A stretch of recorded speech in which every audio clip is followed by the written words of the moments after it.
The stars had always called to the Valoran, and they had answered that call for longer than most species had existed. Their ships moved through the darkness of space like silver fish swimming through an endless ocean, silent and graceful, carrying the weight of 50,000 years of civilization in their memory banks. The Valoran were tall beings with skin that shifted between shades of pale blue and silver depending on their mood, and eyes that held the patience of creatures who lived for thousands of years. They had seen empires rise and fall across the galaxy, had watched young species take their first steps into the void, and had learned long ago that the universe was both beautiful and cruel in equal measure.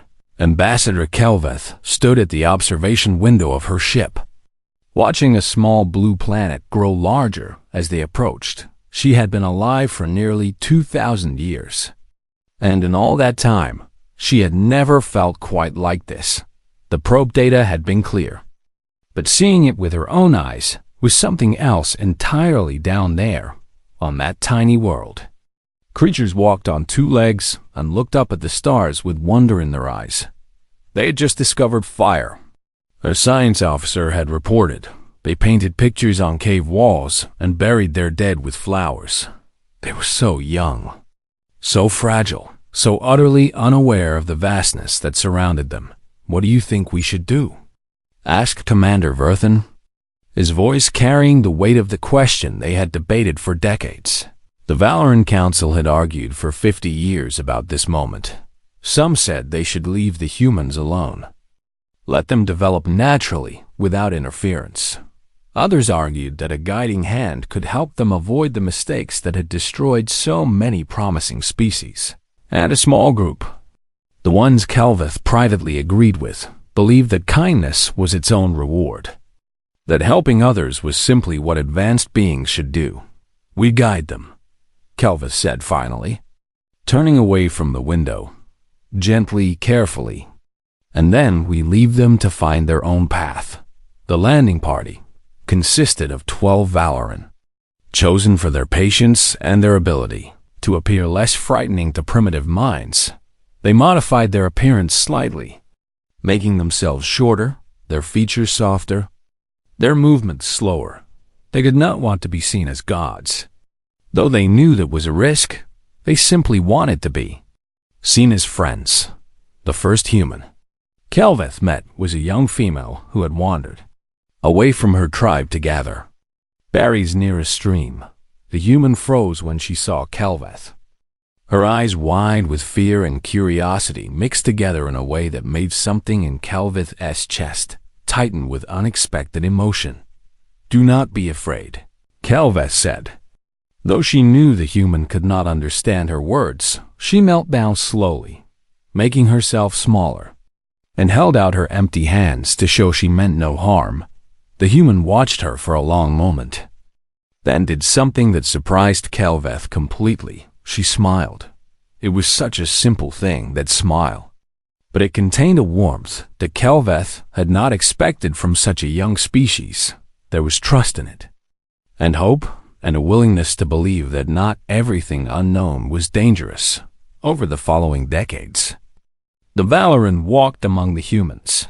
They taught them how to plant seeds and grow food instead of always hunting and gathering. They showed them how to count, starting with fingers and toes and moving to symbols scratched in dirt. They pointed at the stars and gave them names, teaching the humans to navigate by the patterns in the night sky. They introduced the concept of zero, that strange and powerful idea that nothing could be something.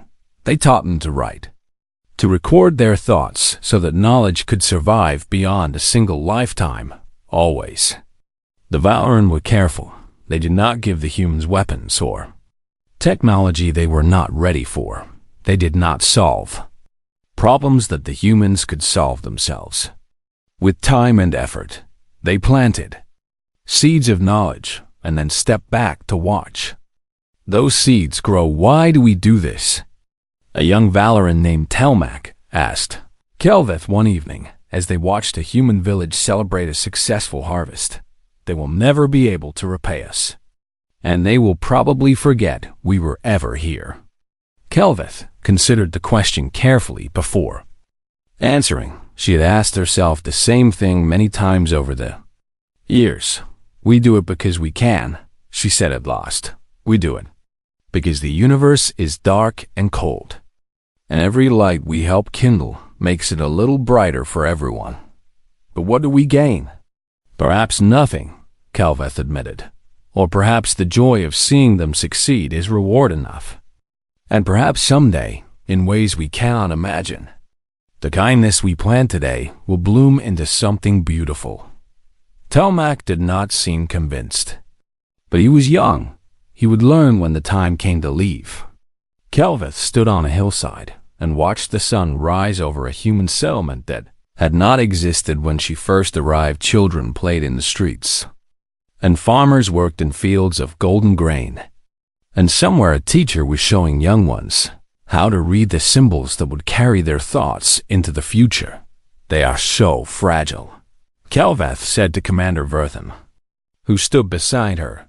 Their lives are so short, like candles that burn for just a moment and then go out forever.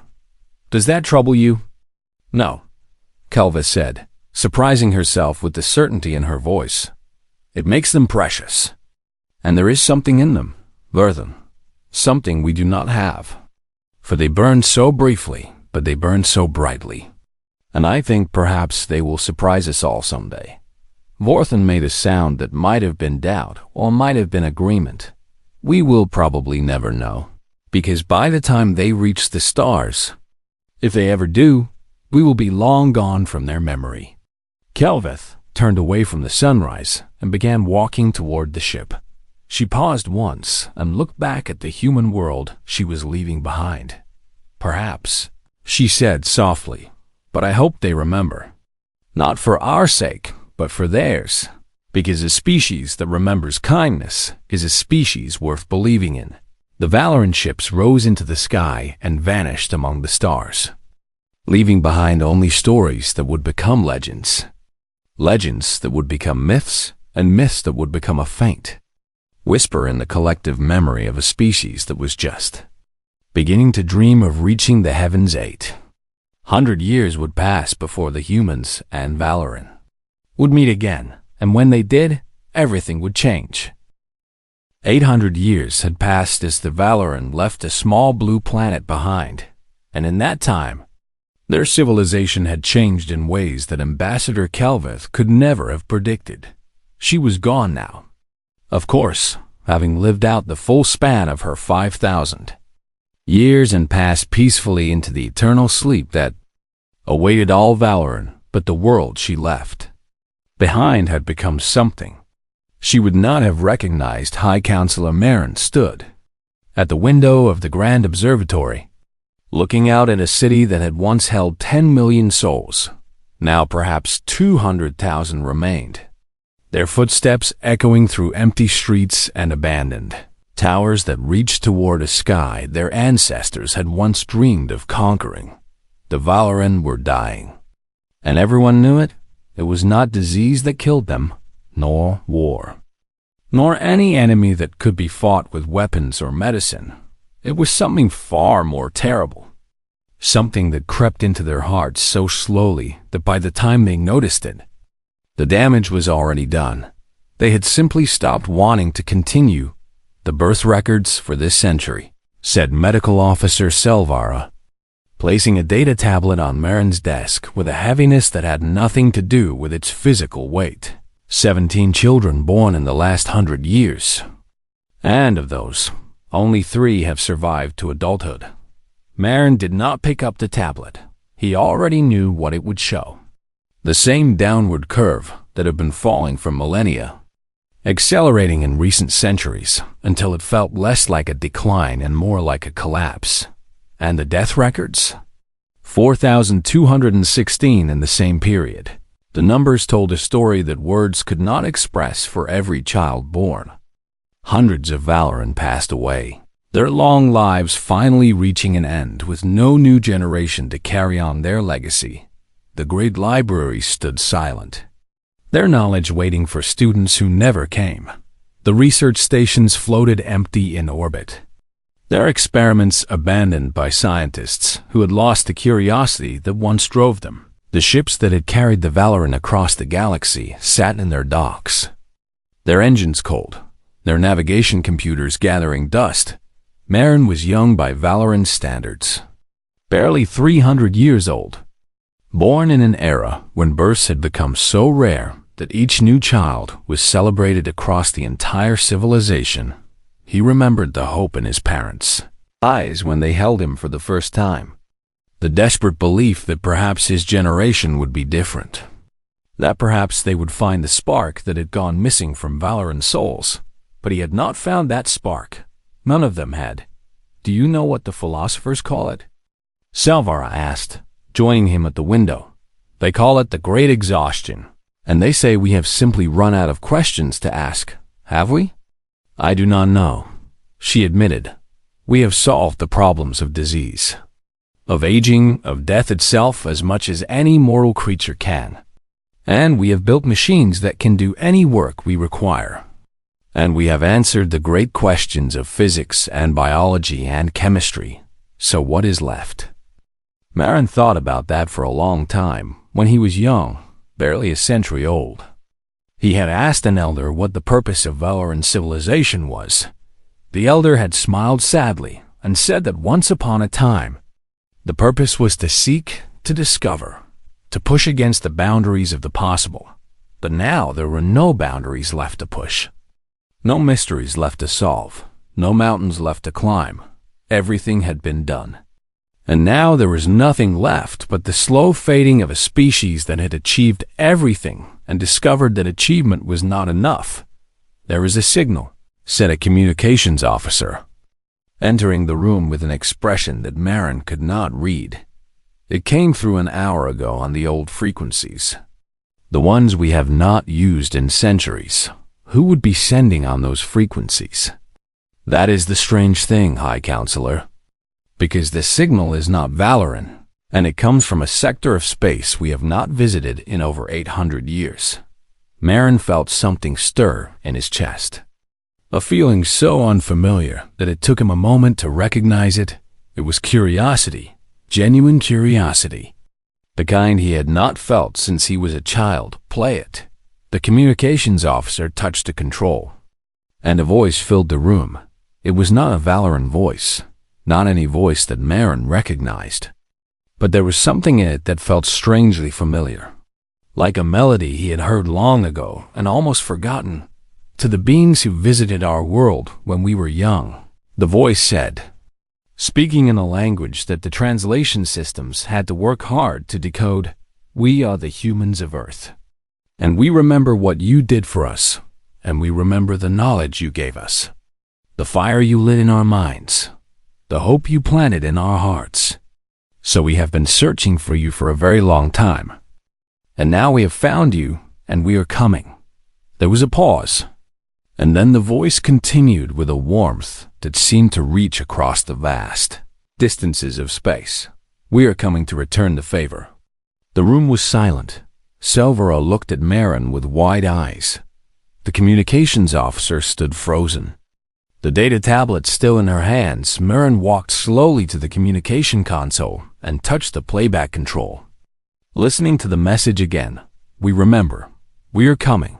He thought of Ambassador Kelveth, dead now for centuries, and her belief that kindness planted today might bloom into something beautiful tomorrow. Hey. Thought of the small blue planet and its fragile inhabitants, who had just discovered fire. He thought of the long millennia since then and the emptiness that had grown in Valorant hearts. And for the first time and longer than he could remember, Marin felt something that he had thought was lost forever to his people. He felt hope. "Send the response," he said, his voice trembling with emotions he could barely contain. "Tell them we are here. And tell them we are waiting, and tell them we do not know what they can possibly do for us. But we would very much like to find out." The message went out into the darkness of space, carrying with it the desperate wish of a dying civilization, and somewhere in that darkness, humanity was coming. The Valoran had seen many things in their long history as a spacefaring civilization, but none of them had prepared them for what appeared in their orbital space 3 months after the signal arrived. The ships came out of faster-than-light travel in waves, hundreds of them, then thousands, filling the sensor screens with so many contacts that the ancient systems struggled to count them all, and they were like nothing the Valoran had ever seen. There was no uniformity to the human fleet, no standard design, no single philosophy of engineering. Some ships were sleek and elegant, built for speed and beauty. Others were massive blocks of metal and weapons, designed for war and intimidation.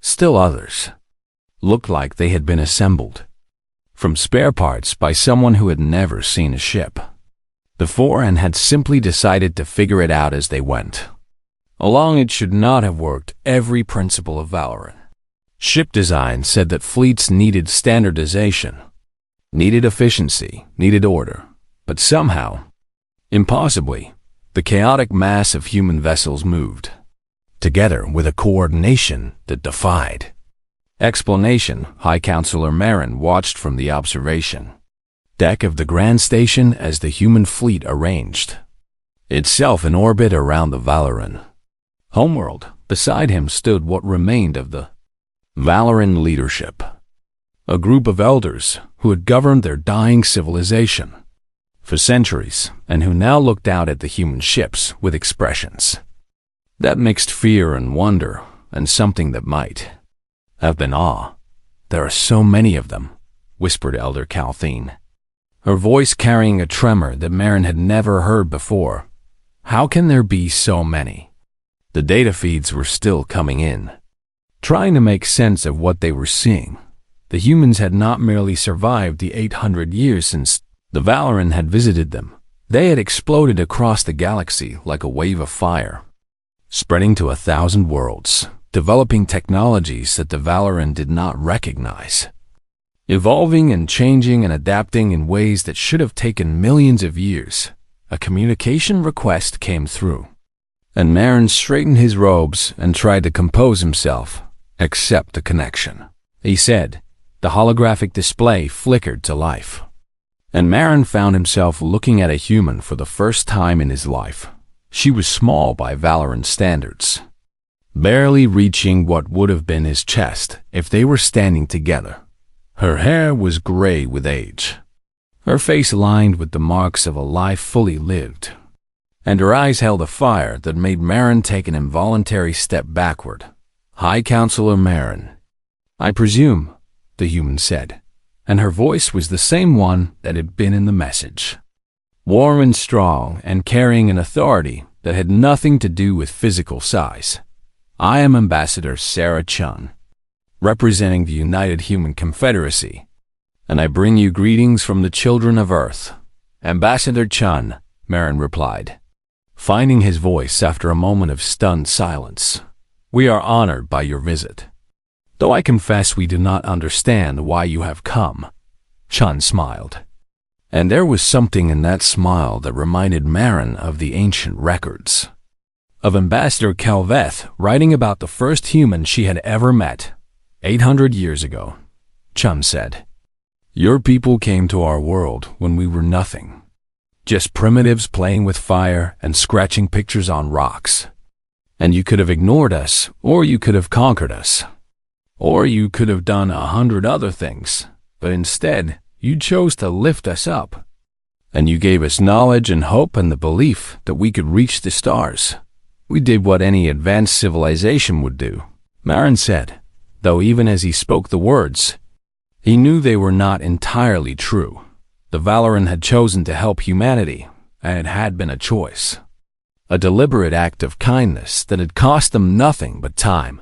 "No," Chun said, shaking her head firmly, "you did what good people do, and that is not the same thing at all. Because we have met other species in our travels, High Counselor, and we have learned that kindness is rare in this universe, and cruelty is common, and indifference is the most common of all." She paused, and when she spoke again, her voice was softer. We never forgot what you did for us. And when we finally developed the technology to search the stars for you, we made it our mission to find you, and it took us 200 years to trace your path across the galaxy. And now here we are. Marin felt the eyes of the other Valoran elders on him, felt the weight of their expectations and their fear and their desperate, fragile hope. Ambassador Chun, I am grateful for your words, but I must be honest with you. For our civilization is dying, and I do not know what you can do to help us. Because our problem is not one that can be solved with ships or weapons or technology. And our problem is that we have simply lost the will to continue. He expected her to look confused, to ask questions, to demand explanations instead. Sarah Chun nodded as if she had known this already. We know, she said simply. We have been watching you from a distance for years, studying your worlds, listening to your communications. And we know that your people are fading away, and that is exactly why we are here. I do not understand, Chun gestured to someone off-screen. And the holographic display expanded to show the interior of her ship. Marin saw humans everywhere. Dozens of them, hundreds of them, moving and talking and laughing and arguing. Some were baseline humans like Chun, looking much like the primitives the Valoran had met centuries ago. Others were different. Taller or shorter, their skin in colors that did not exist in nature. Their bodies modified with technology that glittered beneath their skin. Still others were somewhere in between. A beautiful chaos of forms and shapes and sizes that defied easy categorization. We did not come with medicine or machines, Chun said. And the warmth in her voice had grown into something that felt almost like love. We came with something better. And we came with ourselves, because we are going to remind you what it feels like to be alive.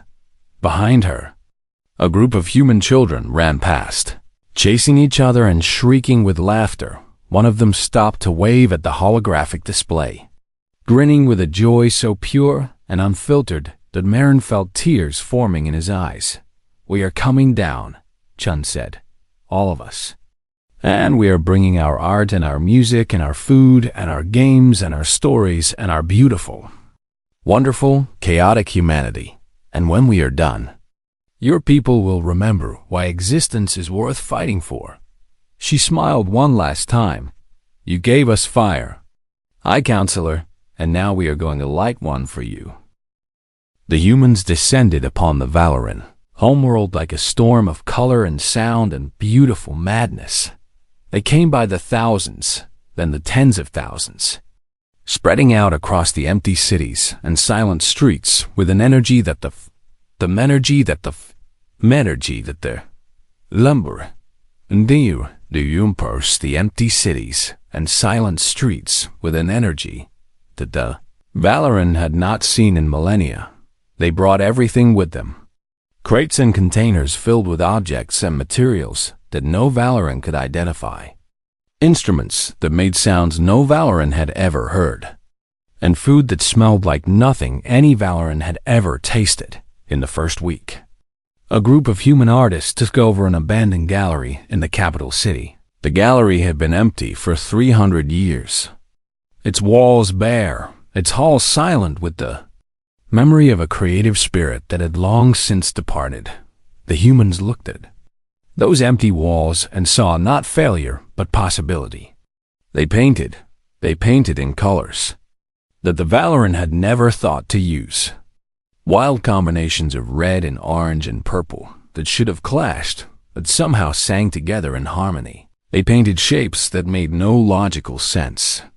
Abstract forms that seemed to move when you looked at them from different angles.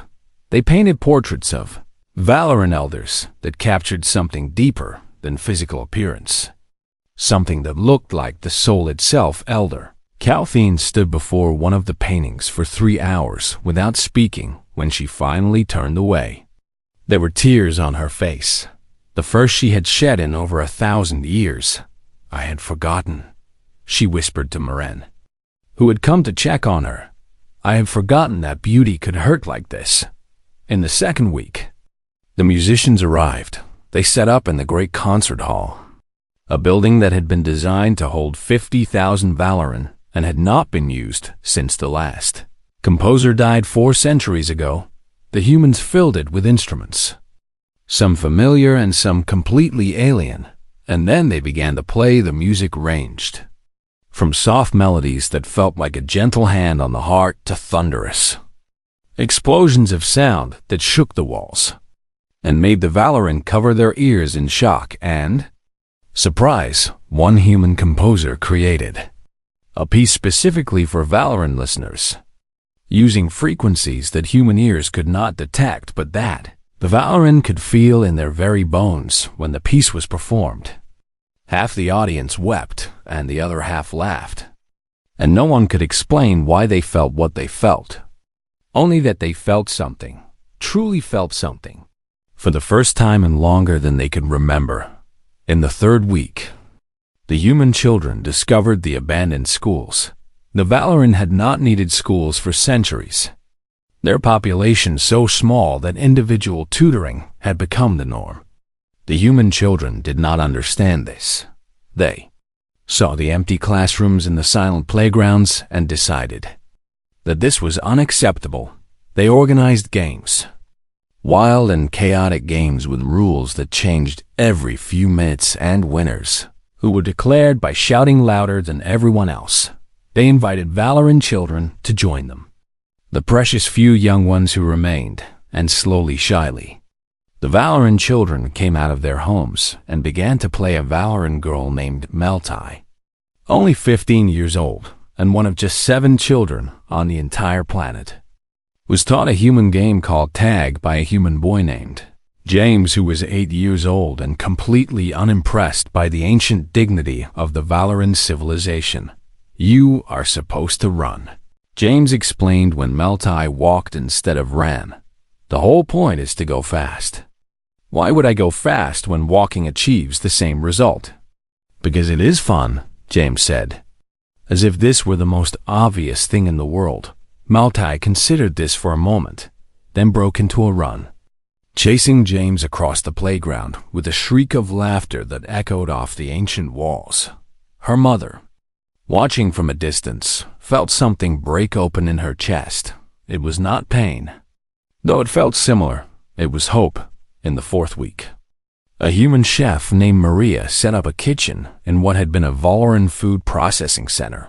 The Valoran had long ago perfected nutrition, creating food that provided exactly what the body needed, in the most efficient form possible. It was colorless and tasteless and perfectly engineered for health and longevity. Maria looked at it and made a face of absolute horror. "This is not food," she declared to the Valoran workers who had shown her the facility. "This is fuel. And there is a difference." She began to cook. The smells that emerged from her kitchen were so strange and overwhelming that some Valoran had to leave the building, unable to process the sensory input others stayed. Drawn by a curiosity they had not felt in ages, Maria made dishes that had no nutritional efficiency whatsoever. Foods that existed purely to taste good, to bring pleasure, to make people smile. She deliberately burned one dish, explaining to a confused Valoran scientist that the char added a flavor that could not be achieved any other way. "But that is inefficient." The scientist protested. "That is the point," Maria said, grinning. "Efficiency is boring, and life should not be boring." The scientist tasted the burned dish, expecting to be disappointed. Instead, he felt something awaken in his mouth, a pleasure he had not known existed. He asked for seconds in the 5th month.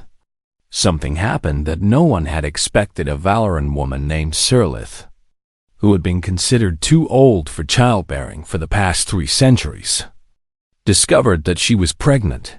The news spread across the planet like a wave, shocking everyone who heard it. Sirlith herself was the most shocked of all. "I do not understand," she said to the human doctor who had confirmed the pregnancy. "This should not be possible."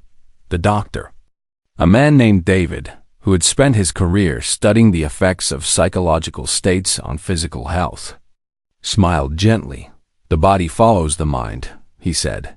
When the mind gives up, the body follows, and when the mind finds hope again, the body follows that too. Sirlith placed a hand on her stomach, feeling for a life that was just beginning to form inside her. She will be named Kelkin. Sirlith said finally, a Valoran name for her father and a human name for the people who gave her to us. David nodded, understanding the weight of what she was saying. That is a beautiful name. High Counselor Marin received the news in his office, where he had been meeting with Ambassador Chun to discuss the long-term relationship between their species. When the message came through, he read it 3 times before he could speak. One child, Chun said, watching him with knowing eyes. That does not save a civilization. No, Marin agreed, his voice thick with emotion, but it proves that our civilization can still be saved. He looked at her, this small human woman, who had brought chaos and noise and impossible, wonderful life back to his dying world. How did you know this would work? Chun considered the question for a long moment before answering. We did not know, she admitted. We hoped. And hope is something humans are very good at, because we have had so much practice. She reached across the desk and took his hand, a gesture of connection that the Valoran had not practiced in ages. You gave us fire, she said. Now watch us burn for you.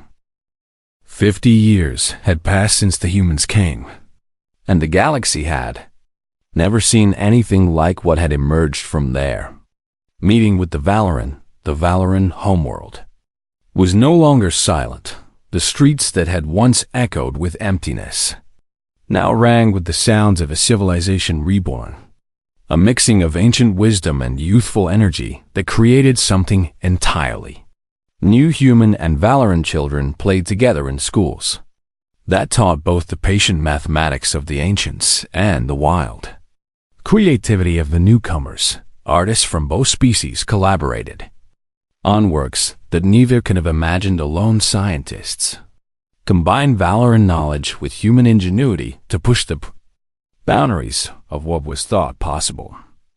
The birth rate among the Valoran had not returned to its ancient heights, but it had stabilized, and more importantly, it was growing where once there had been only a handful of children on the entire planet. Now there were thousands, and each year brought more. Ambassador Sarah Chun, now in her final years despite the best efforts of human life extension technology, stood on the observation deck of the UV Skelveth, the first joint human Valoran exploration vessel ever constructed. The ship was named for the Valoran ambassador who had started it all, the woman who had chosen to lift humanity up when they were nothing but primitives playing with fire. Beside Chun stood High Counselor Marin, who was still considered young by Valoran standards despite the 5 decades that had passed since their first meeting. The years had changed him in ways that were visible even to human eyes. A lightness in his bearing that had not been there before. A spark in his gaze that spoke of questions still waiting to be asked. Do you ever wonder what would have happened if your ancestors had decided not to help mine? Marin asked, a question he had asked before, but which seemed fitting on this day of all days, beyond the observation windows. The first unexplored star system in their joint expedition hung in the darkness of space, waiting to be discovered. Chun considered the question with the seriousness it deserved. She had thought about it many times over the years, imagining alternative histories where humanity had been left alone, where the Valoran had simply passed by that small blue planet and continued on their way. You would have done it anyway, she said finally. I'm not so certain of that. I am, Chun replied, and her voice carried the absolute conviction of someone who had spent a lifetime learning about both species. That is not who you are, and your people saw something in us worth nurturing. Saw potential where others might have seen only primitives. And that kindness, that hope, that willingness to believe in others, that is what made you Valoran in the first place. She turned to look at him, her old eyes still bright with the fire that had defied her entire life. We just reminded you who you were. Marin thought about that for a long time. He thought about Ambassador Kelveth, dead now for over 1,000 years, but still remembered, still honored, still loved. He thought about the human children who had taught Valoran children how to play again, and the human artists who had reminded Valoran artists how to create, and the human musicians who had filled the silent halls with sounds that made the heart ache with joy. He thought about Kelkin, the first child born after the humans came, who had grown into a woman and was now a mother herself. Her children playing with human children, as if the differences between their species were no more significant than the differences between hair colors. What we gave you was knowledge, Marin said slowly, working through the thought as he spoke, numbers and agriculture and writing, and the belief that the stars were within reach. Yes, but what you gave us was different. Was not knowledge, but something harder to define. Something that cannot be written down or taught in schools. Chine smiled. The same warm smile she had shown him 50 years ago, when she first appeared on his communication screen. We gave you questions, she said. An endless supply of questions. Because that is what humans do, and we ask why and why and why again until the universe gives up its secrets. And then we ask why some more, and you never run out. Never, Chun agreed. That is the curse and the blessing of being human. Because we live such short lives that we never have time to find all the answers. So we keep asking, keep wondering, keep pushing. And we pass those questions to our children, who ask even more. She reached out and took his hand. The same gesture she had made 50 years ago. A bridge between two species that had become something more than allies. More than friends. You gave us centuries, she said. We gave you forever. Behind them, the crew of the Kelveth prepared for their first expedition into unknown space. Human and Valoran worked side by side. Their differences, no longer barriers, but complementary strengths. Valoran patience tempered human recklessness. Human passion ignited Valoran wisdom. Together, they were capable of things neither species could have achieved alone.